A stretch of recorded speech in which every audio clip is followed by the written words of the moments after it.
چلا تو ساتھ تیرے ہو گیا جہاں، تنہا چلا تو ساتھ تیرے ہو گیا جہاں، تیرا کلام ہے الیاس قادری، میٹھا تیرا کلام ہے الیاس قادری۔ الحمدللہ رب العالمین والصلاة والسلام علی سید المرسلین، اما بعد فاعوذ باللہ من الشیطان الرجیم، بسم اللہ الرحمن الرحیم۔ الصلاة والسلام علیک یا رسول اللہ وعلی آلک واصحابک یا حبیب اللہ، الصلاة والسلام علیک یا نبی اللہ وعلی آلک واصحابک یا نور اللہ۔ میرے پیارے اور محترم اسلامی بھائیوں اور مدنی چینل کے ناظرین، الحمدللہ عز و جل انوکھے اور منفرد سلسلے امیر اہل سنت کی کہانی انہی کی زبانی کے دوسرے حصے میں ہم سب موجود ہیں۔ سلسلے تو بہت کیے ہیں مدنی چینل پر، الحمدللہ کئی سلسلوں میں حاضری کا موقع ملا ہے، لیکن اگر میں یہ بات کہوں تو غلط نہیں ہوگی، میری زندگی کا بھی یہ ایک یادگار سلسلہ ہے۔ یہ سلسلے میری زندگی کے کیوں یادگار ہیں کہ مجھے اس شخصیت سے سوالات کا موقع مل رہا ہے، اتنا قریب بیٹھ کر ان کی ذاتی زندگی کے بارے میں پوچھنے کا موقع مل رہا ہے۔ میں جو کچھ ہوں آج انہی کی وجہ سے ہوں، اور بہت کچھ ان سے سیکھنے کو ملا ہے۔ ساری دنیا ان سے محبت کرتی ہے، جہاں جاتے ہیں دنیا میں لوگ ان سے پیار کرتے ہیں۔ تو آج انہی نیتوں کے ساتھ کہ ان کی زندگی کے وہ گوشے، ان کی پرسنل لائف آپ تک پہنچائی جائے کہ اللہ کے اس نیک بندے نے جو اتنی دنیا میں یہ مقام حاصل کیا، دنیا میں اتنا بڑا نام ہے امیر اہل سنت کا، آپ کی پرسنل لائف کیسی ہے؟ اور سچ پوچھئے تو امیر اہل سنت کی پرسنل لائف بھی بہت کچھ سکھاتی ہے۔ اور پھر جوانی کے کچھ معاملات آج ہم ڈسکس کریں گے، امیر اہل سنت کی شادی کے معاملے کیسے ہوئے اس بارے میں انشاءاللہ کچھ پوچھیں گے، بچے کتنے ہیں یہ ہم نے آج پوچھنا ہے، اور بھی بہت کچھ ہمارے سلسلے میں باقی ہے۔ تو امیر اہل سنت کچھ ہی دیر میں آیا چاہتے ہیں، آئیے اچھی نیتیں کر لیتے ہیں کہ توجہ کے ساتھ اول تاخر سلسلے میں شامل رہیں گے۔ کچھ ہی دیر میں امیر اہل سنت کی آمد ہوا چاہتی ہے، استقبال کریں گے امیر اہل سنت کا، اور پھر انشاءاللہ ان سے ان کی ذاتی زندگی کے بارے میں سوال کریں گے۔ سلسلہ امیر اہل سنت کی کہانی انہی کی زبانی۔ صلو علی الحبیب صلی اللہ تعالی علی محمد صلی اللہ علیہ وسلم۔ مسلک کا تو امام ہے الیاس قادری، مسلک کا تو امام ہے الیاس قادری، صلو علی الحبیب صلی اللہ تعالی علی محمد صلی اللہ علیہ وسلم۔ ایک نوجوان کی زندگی کا ایک بہت بڑا خوشی کا موقع اس کی شادی ہوتی ہے، تو کچھ مدنی چینل کے ناظرین کو بتائیے کہ آپ کی شادی کس انداز سے ہوئی، اس میں کیا کیا تقاریب ہوئی، ولیمے کی دعوت کیسے ہوئی، کس ہال میں یہ سارا سلسلہ ہوا، نکاح کہاں ہوا، کس نے پڑھایا؟ بہت سارے سوال میں نے ایک ساتھ کر دیے ہیں، لیکن اگر آپ ماشاءاللہ کوزے میں دریا بند فرماتے ہیں تو اس حوالے سے اپنی شادی کے حوالے سے کچھ بتائیے۔ میں چونکہ شروع سے جب داڑھی آئی تو رکھ لی، جی اور میرا رخ مسجد کی طرف تھا، تو میری شادی میں رکاوٹیں بہت تھیں، کوئی میرے ساتھ مجھے رشتہ دینے کے لیے تیار ہوتا نہیں تھا، کیونکہ میں امامت کرتا تھا اور مسجد کے مولانا کو لڑکی کون دے۔ آخرکار ایک جگہ رشتہ ہوا، منگنی بھی ہوئی، وہ بھی بہرحال ٹوٹ گئی۔ پھر کوششیں کی گئیں اور دوسری جگہ منگنی ہوئی اور ترکیب بن گئی، ٹھیک ہے، شادی بھی۔ تو میرا نکاح میمن مسجد بولٹن مارکیٹ میں ہوا۔ اچھا، حضرت مفتی اعظم پاکستان مفتی وقار الدین صاحب رحمۃ اللہ تعالی علیہ نے میرا نکاح پڑھایا اچھا، سبحان اللہ، میری درخواست پر، ماشاء اللہ، الحمدللہ۔ پھر انہوں نے نور مسجد میں میری درخواست پر جمعہ بھی پڑھایا، ماشاء اللہ، بیان بھی کیا۔ جہاں آپ نکاح جمعے کو تھا میرا، اچھا، ماشاء اللہ، صبح کے وقت 10-11 بجے۔ ٹھیک ہے، اور اب نے خوشیوں کی بات کی نا، تو اصل میرے کو شروع سے ہی ایسا ہے کہ میرا رجحان جو ہے نا وہ غم کی طرف ہے۔ اچھا، میرا انور بار بار مجھے بولتا تھا، شادی کے جو وہ بارات لوگوں سے مل رہا تھا نا نکاح کے بعد مسجد کے اندر، بولتا تھا مسکرایو مسکرایو، میں نہیں بولتا تھا تھوڑا مسکراؤ، لیکن بس پتہ نہیں کیوں مجھ سے مسکرایا نہیں جا رہا تھا۔ یہ انور آپ کے کسی دوست کا نام تھا؟ یہ ہم لوگ انور بولتے ہیں، اس کو انیال بولتے ہیں میمنی میں، اچھا، اردو میں انور بولتے ہیں غالباً، سائڈ فرینڈ جس کو آپ لوگ بولتے ہو، تو وہ مجھے کہتے تھے کہ آپ ذرا مسکرائیں، مگر میں بس کچھ اور ہی گم تھا. وہ ہے نا کہ ہر بات میں آپ کو بتا نہیں سکتا، کوئی ایسا وہ روحانیت کی کوئی ترکیب تھی ایسی کہ جس کی وجہ سے میں اس کو بتا نہیں سکوں گا. مدنی چینل کے ناظرین اور یہ پتہ نہیں سننے والے ایک سے ایک ہوتے ہیں جی. تو ایسی کوئی ترکیب تھی جس کی آپ وجہ سے مسکرا بھی نہیں رہتے؟ ایسا ہی تھا کچھ، بس میرے اوپر کہ وہ رقت کی ایک ہلکی سی کیفیت تھی کوئی، اللہ جس کی وجہ سے میں مطلب اپنی اس میں کچھ خیالات میں گم تھا. اب شادی ہو گئی اور یہ جو کچھ ہونا تھا ہوا. پھر اب وہ دن کیسے گزارا، جی. میں امامت کرتا تھا اور میرا اصل نمازوں کی طرف رجحان تو بچپن سے تھا، جماعت کا بھی شوق تھا. تو میں اپنی مطلب چھٹیاں بھی کرنا مطلب ترکیب نہیں تھی میری چھٹیوں کی، جو مخصوص چھٹیاں کر لیتا تھا لیکن وہ ویسے سستی کے ہمارے کبھی جماعت ترک کر دی یا یوں ہی موڈ نہیں ہوا تو نہ گئے، اس کی ترکیب نہیں تھی میری. میں اب یہ کہ اس دن بھی میں نے جماعت سے نماز کا اہتمام رکھا. مجھے نہیں یاد کہ کوئی جماعت میری گئی ہو. اور جب ہم جیسے گئے تو ہم کہاں گئے بھائی، تو یوں راستے میں کہیں گئے تو وہاں بھی جماعت کی ترکیب رہی اسی دن؟ ہاں اس شادی کے دن. جیسے قبرستان گیا میں نے کیا اس دن اپنی ترکیب بنائی کہ ایک مریض کی عیادت. ٹھیک ہے. تو ایک غلام یاسین میرے اسلامی بھائی، ان دنوں اسلامی بھائی کی اصطلاح تو نہیں تھی، دعوت اسلامی تو نہیں شروع ہوئی تھی. ٹھیک ہے. ایک غلام یاسین ایک اسلامی بھائی ہوتے تھے اس وقت کے، ان کو بلڈ کینسر ڈکلیئر ہوا تھا. اللہ اللہ. تو یہ بیچارے ہاسپٹل میں تھے. تو میری ترکیب یہ تھی کہ میں شادی والے دن ان کی دلجوئی کروں گا. وہ میرے نکاح میں نہیں آ سکے تھے، وہ قریب تھے میرے. تو میں ہاسپٹل میں ان کی عیادت کے لیے گیا. انہوں نے 25 روپے لفافے میں تیار رکھے تھے نکاح کا تحفہ دینے کے لیے. وہیں جا کر پتا چلا 25 روپے پیش کیے. ان دنوں 25 روپے اچھی رقم تھی، ماشاءاللہ. اس سن 80 کی بات ہے. صحیح. تو شادی والے دن تو لوگ تفریحی مقامات پر جاتے ہیں، خوشیاں اپنی اور انجوائے کرتے ہیں، اور آپ مریض کی عیادت کرنے اب چلے؟ میں نے اس کی ترکیب بنائی تھی، میں مریض کی عیادت کروں گا اور اس کو بس دلجوئی کروں گا. ٹھیک ہے. مریض کو دیکھنے کے لیے ہاسپٹل گیا. یہ نکاح کے بعد گئے؟ نکاح کے بعد اب اس دن میں اب کسی وقت بھی مناسب وقت پر، کیونکہ جمعہ تھا نا وہ تو ویسے ہی جمعے سے پہلے تو نہیں گیا ہوں گا. ٹھیک ہے. ایسا لگتا ہے کہ وہ جمعے کے بعد وہ 10-11 بجے شاید نکاح کا ٹائم تھا، ٹھیک ہے. پھر جمعے کا وقت ہو گیا ہوگا. ٹھیک ہے. اور چونکہ اس وقت بھی میرے تعلقات بہت سو سے تھے، تو ایک ہی میں ہی دولہا تھا. ٹھیک ہے. لیکن بتاتے تھے کہ 4-5 دولہوں جتنی لوگ ایسے بھی ہم دیکھ ڈھونڈتے تھے کہ کتنے دولہے ہیں، وہ دوسرے دولہے نظر نہیں آتے. اتنے لوگ نکاح میں؟ الحمدللہ اس وقت بھی میری یوں گیدرنگ تو تھی نا، ٹھیک ہے. تعلقات بہت سو سے تھے، تو کافی اسلامی بھائی جمع شریک ہوئے تھے. تو میمن مسجد میں ایک اچھی تعداد میں وہ تھے لوگ. تو ملا کر میں پھر جب وہ تو جمعہ ہوتا ہوگا 1-1:30 بجے 1:15 بجے، تو شاید نہیں گیا ہوں گا، میں دوپہر کو ہی گیا ہوں گا. جمعے کی نماز ادا کی ہم نے نور مسجد میں مفتی وقار الدین صاحب رحمۃ اللہ تعالی علیہ کی اقتداء میں. تو اب یہ کہ میں اپنے وقت پر ترکیب سے ہاسپٹل گیا، ان کی عیادت کی، غلام یاسین کی، جن کی قبر بھی میری والدہ کے پہلو میں.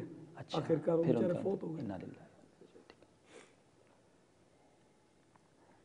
اس کے بعد دن کیسے گزارا؟ ہاں تو یہ ہوا. پھر قبرستان کی بھی ترکیب تھی، تو میں نے قبرستان میں اپنی والدہ کے یہاں بھی حاضری دی. ٹھیک ہے. میرا کوئی موج شوق جس کو بولتے ہیں، اور گھومنا پھرنا ایسے تفریح کرنا شادی کے ایسا کچھ تھا نہیں، میرا ترکیب نہیں تھی. وہی اپنا مزاج جو تھا نا وہ اسی طرح کا مذہبی تھا نا، سادہ تھا مزاج.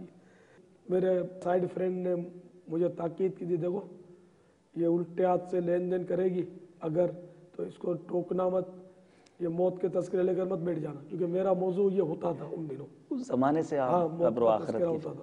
اللہ یہ سب لے کے بیٹھنا نہیں، وہ خوشی کی رات ہے.